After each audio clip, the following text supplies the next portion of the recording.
Jester, level 16 upgrade. Today I'm going to be installing the center diff for the Mini e-revo. Also works for the rally and the slash. This was donated to me by Coyote0976, and that is his YouTube name. Thanks a ton, man. So let's go ahead and open this up and check it out. I have to admit, guys, this is an upgrade I've been looking forward to. We have the instructions on top, followed by some high quality foam, and of course the star of the show, the center diff. And I can already tell that there's oil in it because it is slightly leaking. But enough of that. Let's go ahead and get this installed into the e-revo. First thing to do is to take off the motor. So I'm going to start off by unplugging it. And then I need to remove these two screws. One that holds on the gear cover and the other one that holds the motor onto the motor plate. With those two screws out of the way, I'm going to go ahead and pull off the gear cover, set that off to the side. Then I'm going to open this battery compartment, slide the ESC out completely, and now move the motor to the side, back, and out. Set that off to the side. Now I'm going to focus on the bottom. I need to remove this center skid plate, and it's held in with 4 screws on each side. Before I can completely take out the skid plate, I do have to remove this screw, since the top of this middle skid plate is held down by the lip of this front skid plate. Alright, now all I have to do is lift this up, and then I can pull out the center skid plate.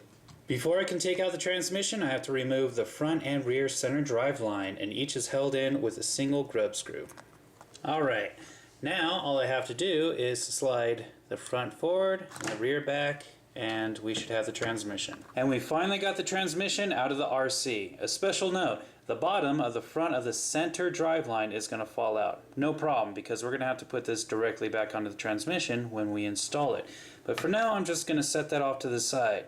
Now for a little trick. In order for me to take this apart, I have to take the spur gear off as well as the slipper clutch. In order for me to do that, I'm going to get a 1.5mm Allen wrench, stick it in right through that hole, and that will hold it in place while I unscrew it. Once that's unscrewed, all I have to do is pull off the collapsible spring followed by the spur gear, and now I got to be careful not to lose that little bar, because that thing is tiny, guys, and the last thing you want to do is lose it. After that, I need to go ahead and remove these 4 screws that hold on the motor mount plate.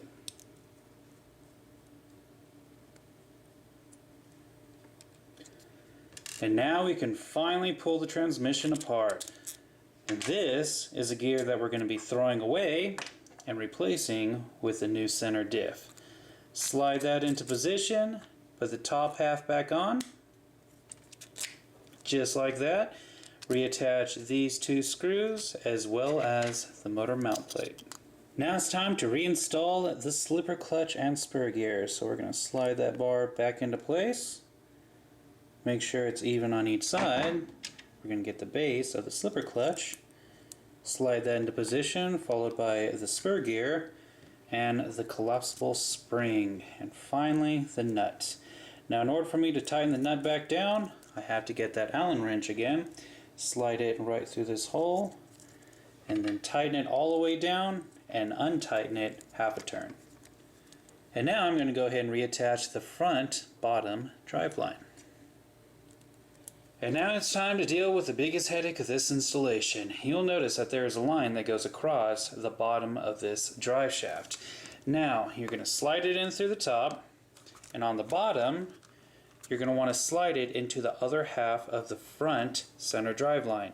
You'll notice that there is a line that goes across the top of it. So you're going to have to match these 2 lines up and then push it in. Once you take care of the front, it's time to go ahead and slide the rear back onto the transmission and reattach it with a grub screw. And now I can finally reinstall the middle skid plate. An important note, these 4 screws hold in the transmission, so make sure the transmission's held to the chassis while putting them in. Now that all 9 screws are back in, I'm going to move on to the motor. So I'm going to go ahead and open this back up. I'm going to get the motor, slide that back onto the tube, push that against the transmission. And now I have to have the proper spacing in between the pinion and the spur gear. A piece of paper in between these 2 gears is the perfect spacing. And then all I have to do is reinstall the screw that holds the motor to the motor plate. Alright, now it's time to go ahead and reattach the gear cover, snap that into place, and then reattach the screw that holds it on. And finally, the last step is putting the ESC back in, closing the door, and plugging the motor back into the ESC. This upgrade is finally complete. Now, the front can move separately from the rear and vice versa, which is a great thing because it's going to keep this thing from doing wheelies and it's going to give me more control. And that was Jester's level 16 upgrade.